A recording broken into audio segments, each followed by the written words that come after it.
And just like that, we are back. And my name is not Matt. My name is Brian. Matt went 5-0 betting the board last week, and I think he took a trip down to Cancun, told the Eagles to fire Brian Johnson, and it worked.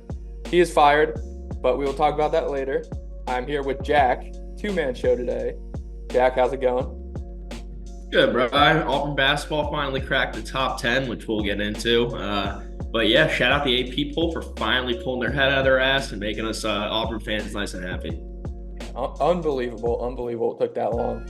And I hope it's not short-lived because we got Bama tonight, and that's going to be a tough game. I think they're 2.5-point underdogs, but like you said, we'll get into that in a few minutes. But first, we have to recap a wild NFL divisional weekend. I mean, it was some great football. We had a couple, maybe one bad game, which we'll get to first in a minute, but I don't know how you felt about it. I had a good time watching the football. Of course, it's football. It's playoff football. I get excited for every single game. I understand, calling the Ravens-Texans game somewhat of a bad game, but even in my opinion, the bad games are great football games when we're in the playoffs. So you ready to get into that one right now, or? Yeah, we might as well. I mean, Lamar finally gets the monkey off his back. He's going to the AFC Championship. First time Harbaugh's been there in 11, 12 years, since whenever Joe Flacco wasn't running around with 4 kids. But yeah, I admittedly didn't get to watch much of this game. My grandma threw my fiance a bridal shower on Saturday, so I was kind of running back and forth doing stuff for that. I heard the punt return, the best play of the game, on the radio. So, I mean, at least I got to kind of hear it, I guess. But I want to hear your thoughts on kind of what happened, because Stroud did not seem like he played that well. No, yeah, but don't worry, Brian. I got you. I watched every minute of this game. I couldn't wait for this divisional round to kick off. And, as much as Stroud has been that guy this year, he just wasn't in this game. And it's, really a credit to Baltimore's defense. They've been the best defense all year in every matchup they've been in. And, they proved it again tonight, this past week. They shut down Stroud. If you take away that punt return for a touchdown, they're held to 3 points. Texans only put up 3 points in this game. So, while you may have heard the most electric call for the Texans on the radio, believe me, it was the only call worth hearing for if you were a Texans fan in this one. Outside of that touchdown, they really couldn't get much going on offense. Stroud couldn't do much. Singletary couldn't do much. I mean, the Ravens, again, credit to them, they shut them down. And on the offensive side for the Ravens, Lamar just did Lamar things. Been saying he's the MVP since week 14, week 15. Since before he dismantled my Jaguars. He's him. He better win it, because regardless of what he does in this playoff, it's supposed to be a regular season award. He was still the best player in the regular season, led the Ravens to a number 1 seed. Here they are, going in the AFC Championship for the first time in a while. They're going to be playing the Chiefs, man, who are not not new to this, that's for damn sure, but different approach kind of team. But we'll get into that. Yeah, no, Lamar's kind of our last chance to get rid of the whole Taylor Swift in the Super Bowl that we're going to have to witness if the Chiefs do get there. But yeah, I mean, you said it, Lamar's the MVP. He's him. He had 4 touchdowns in this game. And that Ravens defense held Stroud and that running game to 213 yards. If they could do that against a Chiefs team that honestly is not the offensive juggernaut we're used to, they're going to move on to that Super Bowl. Yeah. The one thing I did recognize from the few quarters I did watch in this game, the Texans, I don't know if it was nerves, if it was crowd noise, or if Laramie Tunsil was sharing the gas mask with the whole offensive line, but the amount of false starts and just like pre-snap penalties, I know they're a young team, but it was that's you can't do that. Yeah, I mean, look, first playoff game, not at home, not in Dome, in Baltimore, cold. I mean, there's a lot of extra, external factors that you got to work against if you're Stroud and this offensive line and just the Texans. It was not good for them. They could not stop with the pre-snap penalties. It killed them. Don't get me wrong. It absolutely killed them. And it just you can't do things like that against the best defense in the league. Yeah, that crowd was loud in Baltimore. I know they love their Ravens, so they're going to be hosting the championship game. So we'll see if they can rattle Mahomes. It's a tough task, especially in the playoffs. But yeah, speaking of hostile environments, the Packers almost pulled it out against the 49ers. Unfortunately, they couldn't get that last field goal to hit your over. But 21-24, I guess we both expected this game to be closer than the spread. I took them 9.5. You said the over. You thought Jordan Love was going to have a big game. What did you see here? This is sort of how I expected the game to play out, minus all the miscues. There were definitely a lot of miscues, a couple plays that didn't get executed. Obviously, the one I'm going to go back to is that Anders Carlson missed field goal. If he hits that field goal, that last Jordan Love drive at the end is for the Packers to win the game. But even if he can't get them in field goal range and hit the next one, he's able to push that into OT, and you know that I'm cashing my over if that goes into OT. So really disappointed on that. Brock Purdy hit his over on his passing yards, over 250. So I was happy about that. But Jordan Love, just after having a great run towards the end of the season, a great run, against the Cowboys, just absolutely, and even played pretty well to start this game, Yeah. but just absolutely shit the bed on that last drive. I don't know what he was thinking with that throw. Quite honestly, with how good he played, I want to say that this was just, one of those bad decisions, bad throws, young guy. He's going to learn that you can't do that. I don't want to call him a choker yet. I don't think that's fair to bring Yeah. up just yet. It's his first time out there in the playoffs on the road, best team in the NFC. So I think that the Packers, very young team. I think that they played great, and I think that they're going to be back for years to come. Seems like they always freaking are. But Yeah. yeah, I was impressed with the Packers, even though they really couldn't get it done in the end due to lack of execution. Yeah, it's easy if you're a Packers fan or a football fan to forget this was supposed to be a rebuilding year for them. And they ended up winning a playoff game and almost making it to the NFC Championship. I don't know if you saw the report that Matt LaFleur just likes to pray to God whenever Anders Carlson gets on the field. That was tough to That's hear. Yeah, very tough to hear. And to be fair, if you've been paying attention to his numbers over the season, I mean, a rookie year, but still just not a great year. If he wasn't a rookie, if he wasn't who he was at Auburn in college, an elite kicker, I think they would have pulled the plug already and started themselves in the kicker carousel. But they said, or LaFleur said that he's going to ride with Carlson, through the ups and downs, at least for this first year. We'll see him at the start of next year, I'm sure, with the way that, LaFleur was talking about him. He's a project like all rookie kickers can be.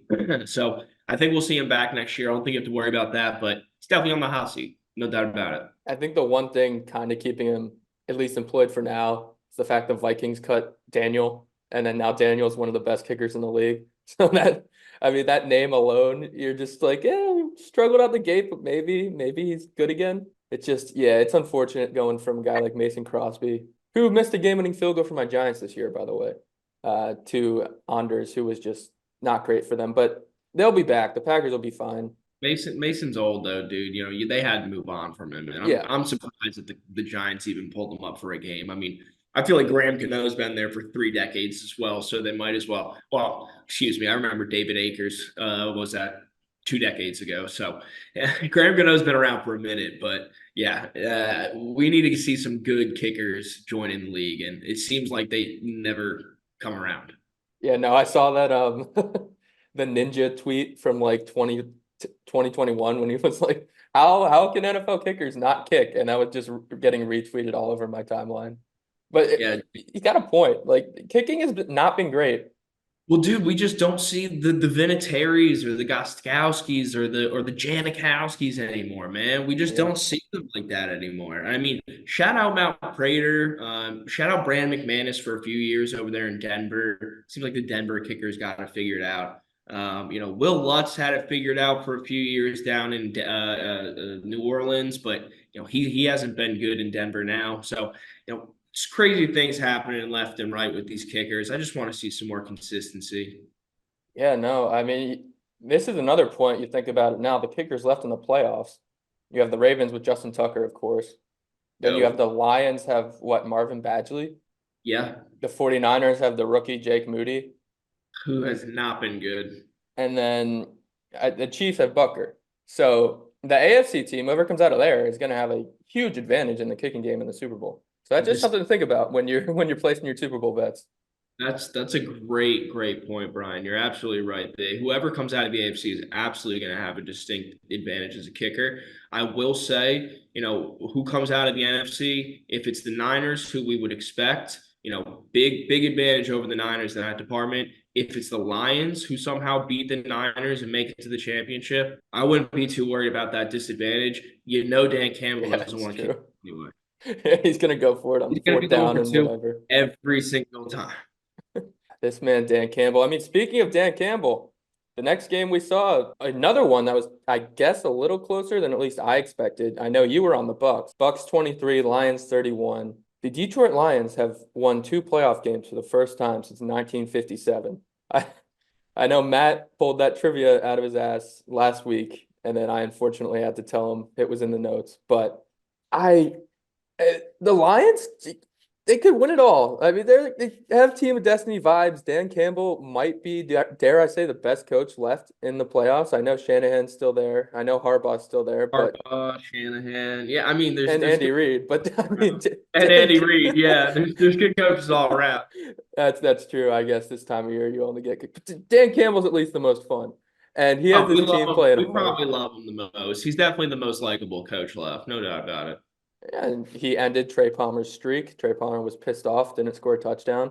Only Dan Campbell teams can do that. But this game was fun. It's what I expected. I wanted a high scoring game in the dome, and it happened. But I know your Bucks let you down, so I want to hear from you about that. Yeah, I was pulling for the Bucks in this one. I thought that they played a pretty good game, but you want to know, I thought Baker came down to earth, honestly. I thought that he missed some throws. I also thought Mike Evans, I'm not really one to hate on Mike Evans, but I thought he dropped a couple passes that were like definitely catchable. Definitely could have been Yeah. better throws by Baker. The first one I'm just gonna go back to is that first turnover he had. He threw the ball over the middle to Mike Evans, went right off of Evans' hands. I mean, yeah, it was a little high. You don't want to throw a receiver a high football as he's going over the middle of the field. It's going to get him absolutely fucking cranked by whoever, linebacker safety's coming down on him. So not a great throw there, but at the same time, Mike Evans let it go off his hands and it went right into DB's hands. So awful way to start that for Baker and the Bucks. And I just feel like they never really found their stride on offense. But also credit the Lions offense as well. Jared Goff, he did not get pressured in this one. I think that was also on the Bucks defensive coordinator or Todd Bowles not setting enough pressures. But the fact that Goff didn't get pressured in this one, like I had expected, was the reason the Lions won this game. He was able to absolutely. The Bucks done a 4-man rush all game. And Jared Goff just picked them away in their zone defense that they were playing. I mean, finding Amon St. Brown, Josh Reynolds, or Craig Reynolds. I never know which one it is. Craig's the running And back who somehow scored a touchdown. I never expected to hear Craig Reynolds score a touchdown in the playoffs. you never know. It's Craig Reynolds. It's Josh Reynolds. It's Amon St. Brown. Laporta. Both running backs were effective in this one. Jameer Gibbs looked like that number 12 overall pick was worth it. Yeah. And Montgomery didn't have the best day, but did his job to spell him. And that's what they're looking for there. So complete game from the Lions all around. I really like the way they played in this one, and I think they're going to put on a good showing against the Niners. This is going to be their first time going on the road in the playoffs, so that's something to look out for. But I'm happy they got that Detroit crowd 2 wins at home in this playoffs. Yeah, it's definitely going to be harder for them on the road. The one thing I will say about Jameer Gibbs, the Lions were getting clowned when they drafted him and then went on to trade DeAndre Swift because you're saying you're getting rid of basically the same player and wasting a first round pick. Gibbs has looked really, really good. I mean, you could tell he's got the young legs, and he had the touchdown run he had in this game. He just ran by like three guys when it looked like they were going to hawk him down. So, I mean, McCaffrey's going to have the edge, obviously, is the best running back in football, but the Lions can run the ball pretty well too. So that's just something to keep in mind when you look at that NFC Championship game. But going from Eminem to Taylor Swift, the final game of the weekend, Chiefs 27, Bills 24. I mean, the Buffalo Bills are cursed. Jim Nantz said it best. A kicker went wide right again. Their best player, Stephon Diggs, dropping a bomb from Josh Allen. Perfect throw. It's just they're cursed, and Patrick Mahomes doesn't lose before the AFC Championship. And I should have seen that coming, but my brain just went with the Bills. And I want to hear what you took away from this one, what kind of your feeling is heading into next week for the Chiefs. Yeah, Brian, this is the way these games always play out. These Bills Chiefs with Allen and Mahomes. It's sad to say, but it's always a close game. The Bills always have a shot to win it, and they never get it done when it matters. They just never get it done when it matters, man. It sucks because I would love to see them put it to Mahomes one year. I love rooting for an underdog, right? Who doesn't? Who doesn't love rooting for that? Everybody hates whoever's winning all the time, unless it's your team. I mean, sorry, KC fans, but I'd like to see you guys lose for once. I hope you do to the Ravens this week, but dude, the Bills, man, they just had every opportunity and couldn't get it done. I mean, you can look in so many different directions. No, they didn't get a lot of pass rush on Mahomes. Von Miller didn't record a sack, I think, the whole season. I know he was hurt for a little while, but I don't think he had a single sack the entire year. I think I saw that stat. Yeah, so as far as my bets went in this game, I had three bets in this game. 2-1, so definitely one of my better games for this divisional weekend. Usually don't get hot until the Super Bowl, funny enough, but so don't even bother riding me for these conference championships, but make sure you're tuning in on my best for the Super Bowl. It gives me enough time to really give a good analysis on the game, that extra week in between. But anyway, getting back to this one, my bets: Josh Allen anytime touchdown, cashed, easy. I mean, Colin gave that one. I tailed it with him. It was just a great bet. He's going Superman in the postseason. Even though they didn't get the win, you knew he was going to do everything he could to get that done. Stephon Diggs, I mean, I'm kind of happy he dropped that bomb, not going to lie, because I did have the under on his receiving yards. I would have loved to see the Bills win. Would I have traded that for that win on the bet? Yeah, I would have, honestly, to see Mahomes lose and Josh Allen finally, take the next step. But yeah, didn't happen. And then what was the last bet I had, Brian? Oh, I The had the under. over. I had the under on this game, and of course, should have bet the over. I mean, I should have realized that Mahomes and Josh Allen were going to go back and forth a little bit in this one, even though we have kickers missing field goals. Somehow the over still hit. But last thing I want to talk about: Isaiah Pacheco, man, what a dog, what a story, what a dog. I don't think that there's another running back in the league that I would rather have than Isaiah Pacheco. Am I crazy for saying that? I mean, I Yes. love Christian McCaffrey. I think I would rather have Isaiah Pacheco. That is insane. I know Pacheco's fun, and we love Pacheco over here, friend of the program. But to say you'd have him over Christian, well, okay, so there's not really a two behind McCaffrey.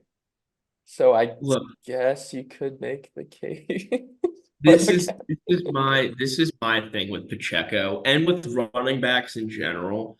If I'm running the football, I know people get fancy with the tosses and the sweeps and the misdirections and all that. If I'm running the football, I'm power running the football. Get me 3 or 4 yards. That's all I'm asking for. I mean, well, 4 yards is kind of a lot on every running play, but make a push, get me a couple yards. If you can break a tackle, an arm tackle or two, which Pacheco does left and right, that's what I'm looking for. I mean, don't get me wrong. You get McCaffrey in space with the schemes, he can go bust one for a 70-yard touchdown, and he has multiple times this season. That's just not what I'm looking for out of my running back. But I'm not a GM. yeah, I mean Pacheco I, runs I like don't have my team yet. Pacheco runs like the Rutgers fans that are pissed off at him because he wasn't this good in college. I was at lunch with my dad and we were just shooting the shit about the teams left. He's like, "Yeah, I mean, Pacheco was fine, but like, where was this? We could have used that in the Big Ten." But yeah, I guess he has the fresh legs because he wasn't that angry running for the Rutgers Scarlet Knights in college. But Found that motivation. yeah, I guess so. I guess so. But yeah, the final thing I have about this, you mentioned Stephon Diggs. He was so good for us in the beginning of the season. And I don't know what the hell happened with him. But over the last 10 games, he had 50 more targets than Khalil Shakir. He had less receiving yards than a guy named Khalil Shakir. And I know the Bills, like, once they hired Joe Brady, they went towards running the ball and not really letting Josh Allen hold the ball for long periods of time. But, like, dude, you're supposed to be a premier receiver in the league. And this guy just fell off a cliff. Wow. 21 yards in the championship game is just unacceptable from Diggs. But hey, he can bounce back next year. Maybe he'll be on the Bills. Maybe he'll be somewhere else. But Look, he drew the matchup with the Jarius Sneed, which we knew was going to be a tough one for him, especially after seeing the way Sneed handled Tyreek Hill the week before. I mean, we knew that with the way Stephon Diggs had been playing off all year, down to after week 6, week 7, he'd been playing off, and this game wasn't going to be any different facing a premier cornerback. Regardless of this being an important divisional game, we just knew this wasn't going to happen. I mean, look, he catches that deep touchdown pass, it changes everything, right? Maybe the Bills win. We're not even talking about this like that. Maybe we're talking about how Rashee Rice couldn't step up enough, right? But at the end of the day, he didn't catch that pass. He didn't get it. He just, I don't know, man. I mean, and we saw, Trayvon Diggs, we saw him, tear his ACL and then get big on Twitter this season. And he was saying, get my brother out of Buffalo and shit like that. So, it definitely can't be all sunshine and rainbows over there, especially again, Stephon Diggs gonna be standing there looking at the Chiefs kingdom and the confetti raining down on him. Like, they just can't get it done against the Chiefs, man. And at the end of the day, something needs to switch up. I know you're changing out your coordinator, but some more things have got to happen. yeah, I love that you mentioned Trayvon on Twitter. So I know we haven't quite gotten to the NBA yet, but did you see the Buddy Hield burner kind of fiasco that's going on? No, I didn't. So Buddy Hield clearly has a burner account and he refuses to admit it. But he tweeted something from it and immediately deleted it, but someone caught him and then he went on to tweet it from his main account. So he's just been getting but let me read you one of these tweets from his burner. If you want to win a championship, trade for Buddy. If you need a pure shooter, playmaker, and scorer, trade for Buddy. If you paying for his talents in the summer, trade for Buddy. If not, he ain't re-signing if you trade for him. So don't waste your assets, Buddy not. Bro, like you trying to act like this is not you? It's insane. It's absolutely insane. And he actually just tweeted this morning. I missed it. Good morning to everyone except those who think I'm somebody I'm not. Somebody. But if you scroll through his Twitter, it's like every single tweet's just very specifically about Buddy Hield. Not the Pacers, Buddy Hield. Yeah, that's unless his mom's running that burner account. Maybe. But the other thing is it doesn't tweet during Pacers games. People have gone through it and for like the 2-3 hours during their games, nothing. Bro, be better. Hire someone to post a couple tweets during the game. Or just schedule something. Schedule something. Yeah, we know how to do that. Hire That us. that was just insane. It's been a crazy week in the NBA, and I guess we can jump right into the NBA, then get to college basketball later. But before we do, one last thing on the NFL. So we will have a live show on Sunday reacting to the games. I know we did it for our Washington Future. That ended terribly, but we heard some great feedback, said we should do that more. So we're going to be riding on Sunday from like 3 to whenever the second game ends. So be sure to check that out on our YouTube. It's going to be a lot of fun. Matt will be back from Cancun. Our editor will be on there. It's going to be a good time. Oh yeah. Brian, I got one more thing for you on the NFL. So just looking around at the 4 teams left, a lot of good players, a lot of good coaches, offense, defense. What are some of the similarities that you're seeing between these 4 teams as far as team building goes and how you should be structuring your roster as a franchise? How are you seeing how this is all playing out between these 4 teams making it this far? Yeah, so I will say that's a good question.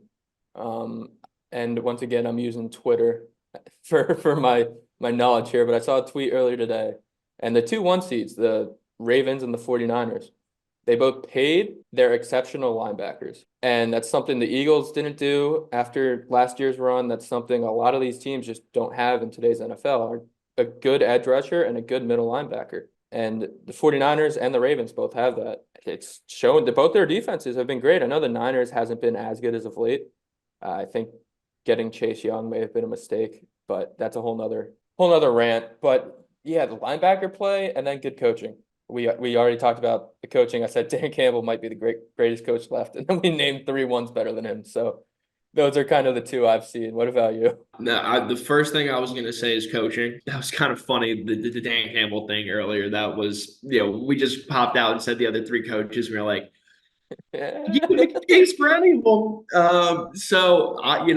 Coaching is definitely big. I mean, you got to have a good structure in your program. And after that, as far as players and personnel goes, I mean, for me, you look at the quarterbacks, Jared Goff, former #1 overall pick, Brock Purdy, be it Mr. Irrelevant, has been phenomenal. And anybody who's hating on Brock Purdy, just stop. All right. I will say about Brock Purdy, he's a great quarterback, but there's a reason he went last, and one of those reasons is his hands just aren't as big as a lot of these other quarterbacks, and he was really trying to dry him off like mid-play in the rain last week, and that kind of hurt him. But yeah, Brock Purdy's a very good quarterback. Yes, he's a good field general, and I saw a clip of him. Someone was supposed to be running a Kittle was supposed to go in motion, and Juszczyk was saying like over here, over here, over here, and then Purdy was like, no, stay there, stay there, stay there. There's 2 seconds left on the play clock, right? If Kittle were to go in motion, would have screwed the whole thing up. He wouldn't have been set, false start, or delay a game, whatever you want to call it, illegal man in motion. Purdy had the mindset to tell him to stay there, even with Juszczyk chirping, snap the ball, still got the play off. Christian McCaffrey, like 30-yard run touchdown. Wow. So I love Brock Purdy, man. I think he does it right. I'm a firm believer in him, and we have to keep in mind this is his 2nd year, and like you said, he was the last pick, so he's got to develop. He still has room to develop in time, and I have no worries that he's going to be a premier quarterback in this league down for years to come. And then on the other side, you got Lamar, Mahomes, and we don't have to spend too much time on them. I mean, come on, yeah. They're the 2 best quarterbacks in the league probably. So. Yep. Quarterback is essential in this. And then, I like what you said about the linebackers. That isn't really where I was just going defense in general. You look at the Niners, the Ravens, great defenses, the Lions, good defense, definitely have their holes. We're up and down all season, but they're playing really well down the stretch in the playoffs right now. And then, the last team, the Chiefs, they've been the defense is what's been carrying them this year. The defense and the run game. It's crazy to say that Mahomes hasn't been the focal point of the team, but he really hasn't. So defenses overall are just really, really important. Yeah, I mean, defense wins championships. It's the old adage, and I know it's cliche, but year in and year out, it proves itself true. I also saw something today. Make sure I'm right about this. Every single team has had a new offensive coordinator come to town within the past 2 years. Yeah, Ravens, yes. Chiefs, Matt Nagy from Bieniemy. Yeah, Ben Johnson's probably newish with the Lions, and then I mean across the league. Oh, across the league? Across the league, every team had a new offensive coordinator within the past 2 years. Yeah, that's something I saw today. That's a crazy stat. I don't know how true it is, but the more I think about it, the more it makes sense. Yeah, I can't really think of like a long tenured offensive coordinator. So yeah, I mean, look, the good ones get promoted to head coaches. The bad ones go to college. Yeah, that's an insane stat. 2 years. Dude, think about like the classic coaches like Parcells who had, their tree, or like a Shanahan had their tree just attached to them for years. And, as much as they may have wanted to go on and be the head coach somewhere else, there was just like that loyalty, like, now we're in this together. We're just gonna ride this out. Yeah, I mean, even like as soon as 10 years ago, the Giants had what the fuck's his name? I want to say Ben McAdoo, but I don't think that's right. I think that's a basketball player. But he was god awful. He was the worst offensive coordinator I've ever seen, and he stayed there for like 4 years just because his guy. Yeah, that's insane. Let me make sure that's his name.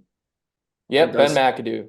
This fucking guy. I think the guy you're thinking, the basketball player, was like James Michael McAdoo. Yeah, I thought UNC player. Yeah, I thought he had a dad that was named. It might have been Bob. I'm thinking of like 2K legend teams. But yeah, anyway, Bob McAdoo, never want to see him coach the Giants again. That guy was a disaster. I think he got a head coaching job at the Panthers too. That may not be right, but considering the Panthers are a dumpster fire, I could definitely see it.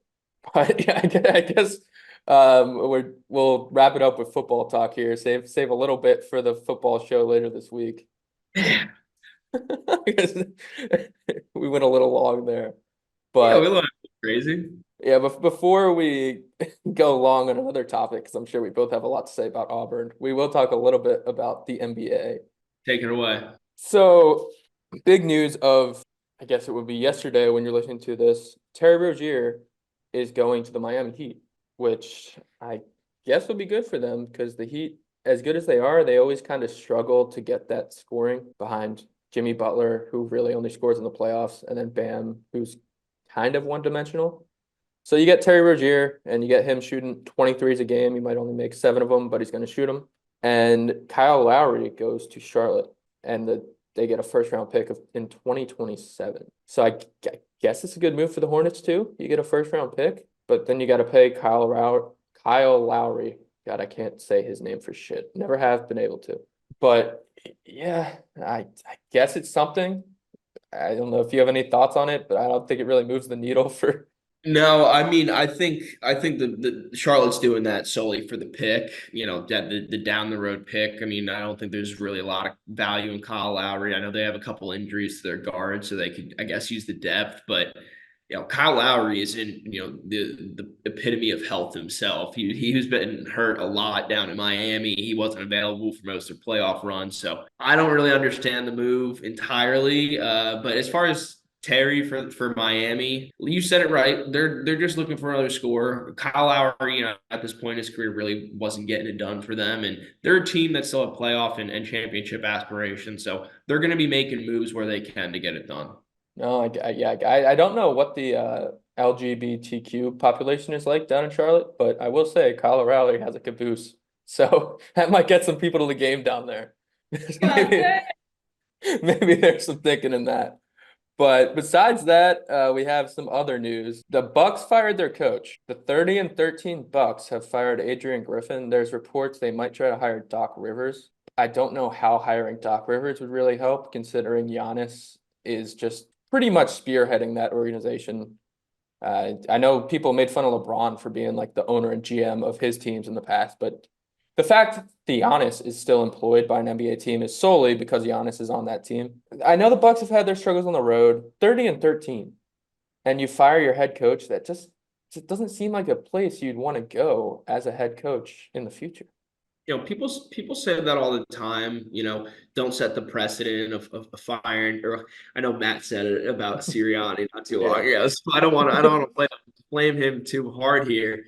But I guess what I'm trying to say is I get it. You have Giannis and you have Dame and you have this team, Middleton, you have all these pieces where it's a regular season, you don't need to win every game, but 30-13 isn't really all that impressive. I can understand it. And there has to be something more going on. Maybe it really is just the road struggles, but I would doubt that. There's got to be some sort of other friction going on behind the doors that we're not seeing. And these guys, they got to make their moves.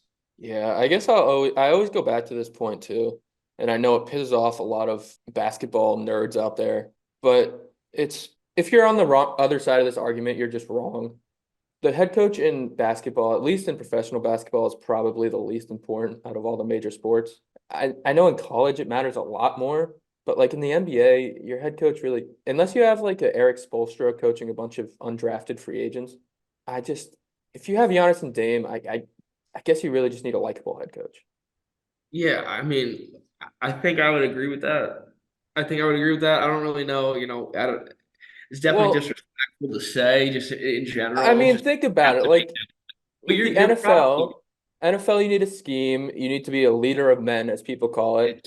it's And very important in the it's a NFL. grind. And then baseball, the manager, you need to make important decisions in game. You need to set a lineup card every day. Yeah, pitching rotation, all that good stuff. Yeah, and then NHL, like you're doing line changes every 4 minutes, and you need Yeah. to figure out who plays well with who. Soccer, same kind of thing, like just scheming and formations and Soccer might be easier to coach, bro. Because I think it's the same with soccer and basketball, where you go in with a game plan and then your players just play. You're actually you're calling plays in both sports. I think they call plays in soccer, Well, yeah, They but I definitely mean, call plays in basketball, you basketball. have plays, but you're not really calling unless it's like an inbounds play. Yeah, I mean, that still got to get schemed up. It's a lot of, I don't know, dude. I think that you could go either way. They're both Like, pretty. I It's get okay. Soccer Look, might have been a they're stretch, not but going if to you compare to the other three. yeah, if you look at hockey, if you look at football, and if you look at baseball, it's just it doesn't matter as much. So I don't know. You can disagree with me, whoever, in the comments, because I'm sure this will be a clip. But yeah, no, I'm firm on that stance. But I guess the final thing in the NBA today, Tristan Thompson is addicted to cheating. He already did it with Khloe Kardashian, and he's done it in the NBA now. 25-game suspension for PEDs. The guy averaging 3, 3, and 1 in 10 minutes a game was taking PEDs. Yeah, I don't understand how he's still even in the league.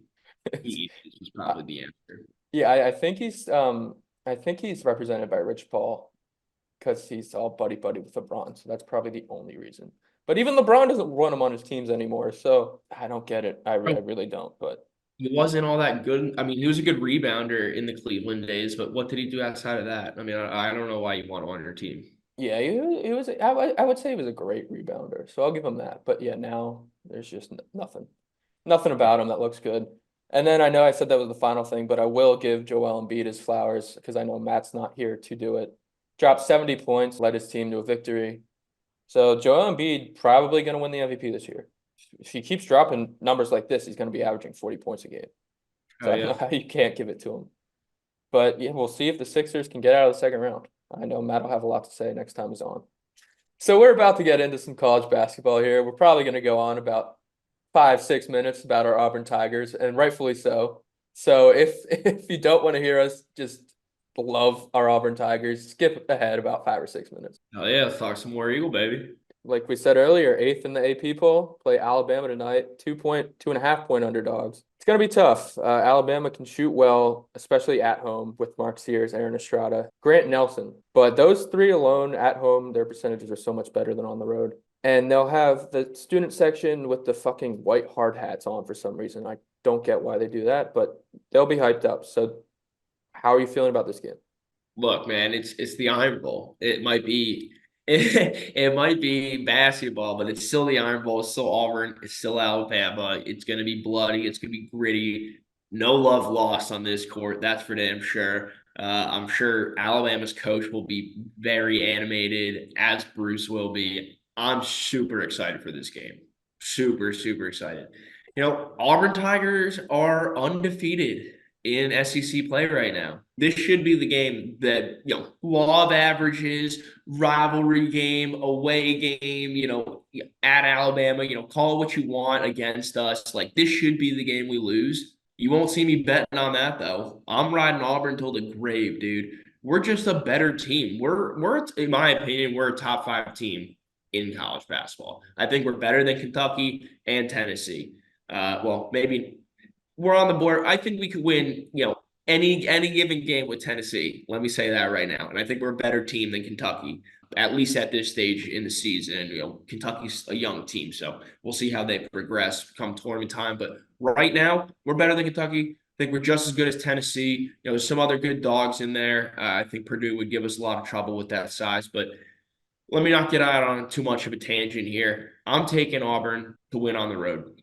Yeah, I mean, it's crazy to think that Auburn was unranked to open up the season. I know KenPom had them at like 17, which I mean makes a lot of sense now. But you look at this game tomorrow, and if they win that, let me take you to the schedule. So then you're at Mississippi State, who just cannot score a lick, and Auburn's defense will suffocate them. So that's a win. Then you host Vanderbilt. They might win that game by 50. Then you're at Ole Miss, who they just beat, albeit at home, but they just beat them by 30. So I don't think they should have any issues there. Then you host Alabama, where you'll probably be favored by like 6 or 7. Dub, Then you're at Florida, who cannot get any scoring off the bench, and Auburn's bench is absolutely going to suffocate them.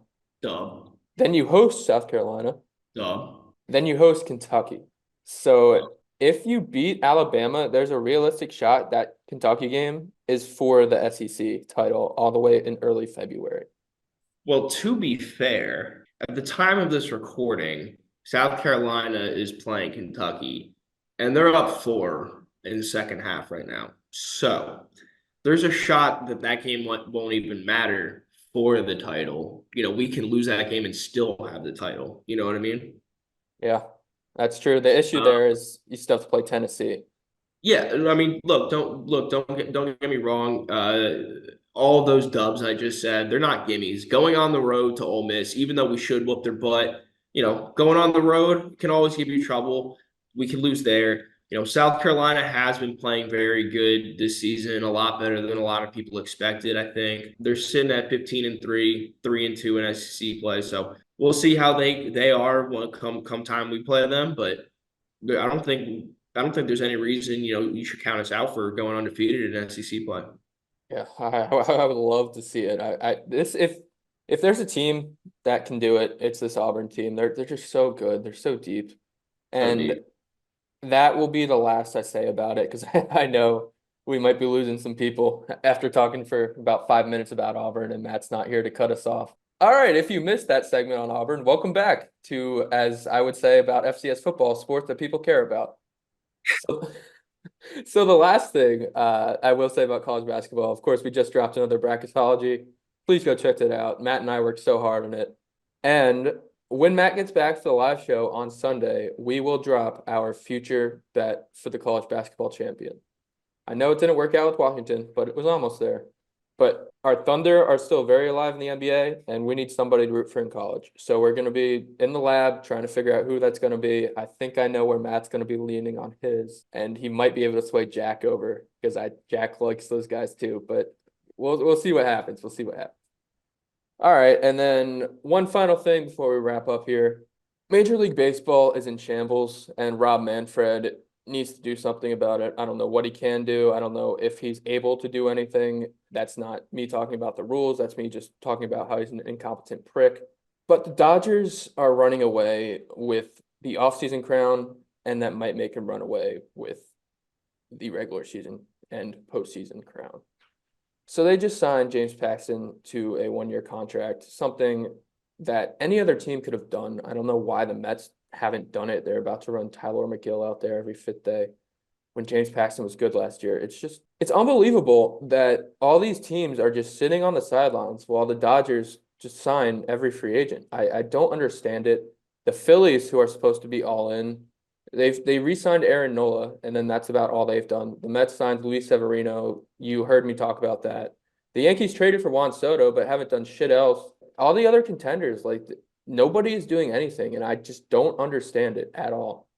It doesn't make any sense to me. The Otani domino fell a month and a half ago, and all we've seen is the Dodgers signed Teoscar Hernandez and now James Paxton. It's an absolute joke. I'm not looking forward to baseball season. It's the first time I haven't looked forward to baseball season since the Mets named Dylan G the opening day starter in 2013. I don't get it. I really don't get it. And that's why I'm wearing the Expos hat, because that's the only team that's not going to be disappointed this season. I don't understand it. Jack, I know you don't really have a team in the race in the MLB, but even you as a bystander, like the Dodgers are just I don't get it. I don't get it.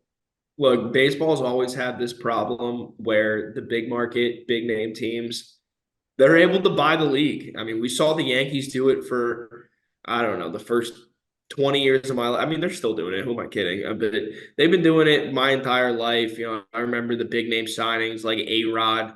I murked A-Rod, but they got A-Rod. Who else? Along like Teixeira, Jacoby big Ellsbury.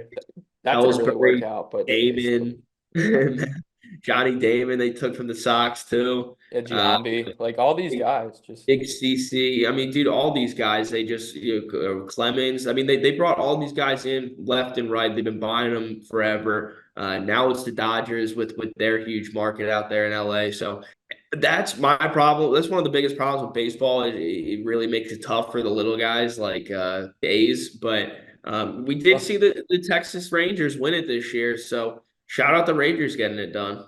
yeah, yeah. It's just it doesn't I make any mean, sense to me. You're always gonna have the teams that buy their way to wins, but for nobody else to even like James Paxton, it was 1-year deal worth $12 million. And a lot of people could have used James Paxton. And it's just it doesn't make I don't know. I don't know. I'm probably putting on too much of my tinfoil conspiracy hat here, but there's something going on. So you mentioned the A's, and I will say they've shot themselves in the foot too much. They don't even get. I don't feel bad for them at all. So they're moving to Vegas, as I'm sure Right. everybody knows by now. The construction on that stadium's not going to be done until like 2029, 2030. So they are touring ballparks to play out right now. And it looks like they're going to end up in a minor league ballpark. So let me ask you this. Do they sell out a minor league stadium, or do they still not have enough fans to even sell that out? Yes, they sell out of minor league stadium, bro. Come on. Dude, I don't know. Like they're losing a lot of fans moving, and I don't I've been think to Vegas minor is league really. stadium. They sell out I mean, for I don't know. non-professional teams. When Aaron Judge doesn't show up, Yeah, I guess they that's sell out. fair, but they're probably still going to be charging major league prices. So I don't know. But the Oh, dude, Oakland don't A's are, a hot dog will still be $12. Don't worry. unless it's Dollar Dog Night in Philadelphia, and you get people Dollar throwing hot dog. dogs at opposing fans. It's a pretty elite tradition, honestly. It really is. I wish they did it with crab fries, but I think the higher ups at Chickies and Pete's would not let that happen. But I think that'll do it. I know it was a little bit of a, I guess, off the rails show. We don't really have our normal director, Matt, here. Praying he gets back from Cancun safely soon. Should be there maybe for the NFL show on Thursday. If not, he'll be here on Sunday. I mean, look, dude went 5-0, right? 5-0 on his NFL picks. Made the boss man a lot of money. Went out, bought him a vacation to Cancun, let him have his time. I mean, shout out Matt. I'm trying to go undefeated next weekend, but like I said, probably won't happen until Super Bowl. Tap in. Yeah, we'll have those bets on Thursday. Show come out on Friday. If you want to fade Jack, if you want to tail Jack, probably should fade him the way he's been looking lately. But yeah, until then, that's all I got. I don't know, Jack, you got anything else for the people? Yeah, well, for Matt, real quick, I'll just say can't wait until pitchers and catchers report. And then for me, War Eagle in the top 10, top 5 team, winning the SEC, winning it all. I can wait about a year until pitchers and catchers report.